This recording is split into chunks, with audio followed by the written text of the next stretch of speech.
Штаба по противодействию коронавирусу. Ольга Балабкина расскажет о текущей эпидобстановке и принимаемых мерах в регионе на 25 августа. Ольга Валерьевна, здравствуйте. Какова сегодня текущая эпидемиологическая ситуация в нашей республике? Добрый день, уважаемые жители Республики Саха-Якутия. Текущая санитарно-эпидемиологическая ситуация остается напряженной.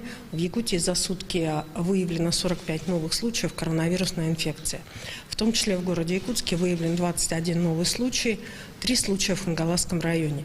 По 2 случая в Амгинском, Верхневилюйском, Ленском, Мегино-Кангаласском, Мирнинском, Намском, Нерюнгринском, Оленюкских районах и по 1 случаю в Алданском, Нербинском, Сунтарском, Усть-Алданском, Чурапчинских районах. Сотрудниками санитарных служб, а также медицинскими работниками вместе с органами местного самоуправления выявлены все ближайшие контакты и, соответственно, изолированы все, кто является больными, получают соответствующую медицинскую помощь. За последние сутки у нас подтверждены, к сожалению, 2 летальных случая именно от новой коронавирусной инфекции. За сутки лабораториями республики проведено 1165 исследований на коронавирус. С начала эпидемии количество тестирований нашими лабораториями обработано 365 375 тестов и исследований, которые были сданы. Вчера глава Республики Саха-Якутия Айсен Сергеевич Николаев подписал указ об санитарно-эпидемиологическом благополучии на территории Республики Саха-Якутия в условиях начала образовательного процесса. С 1 сентября 2020 года в Республике Саха-Якутия начинается образовательный процесс по новым правилам. Фактически по традиционной форме образовательный процесс начинается во всех муниципальных образованиях. В тех муниципальных образованиях, в которых по количеству учащихся не являются достаточными площади, соответственно, будет применяться очно-заочная форма. А сама заочная или так называемая дистанционная форма может применяться только в 2 случаях.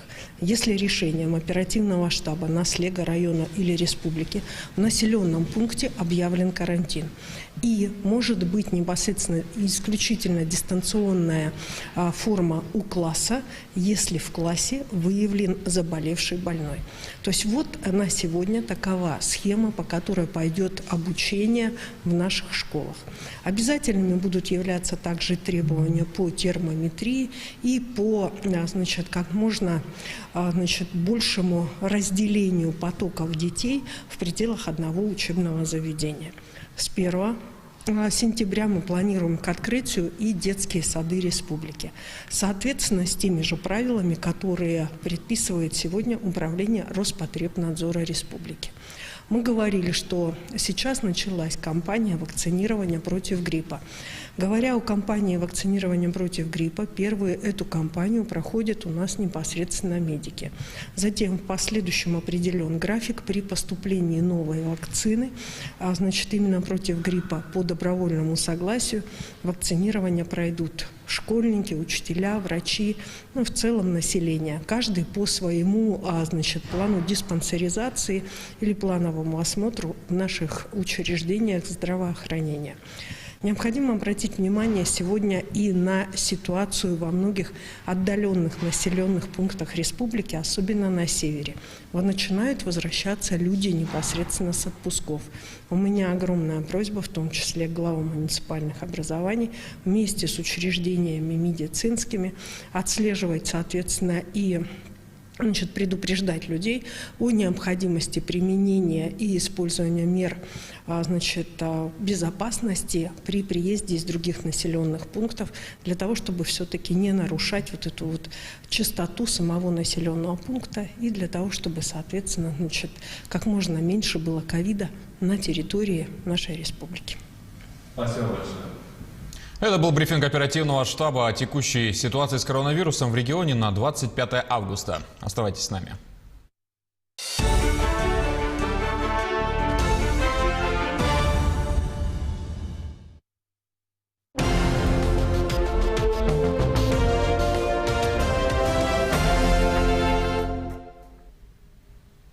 Это программа «Актуальное интервью», в студии Иван Лазаренко. Здравствуйте. Активная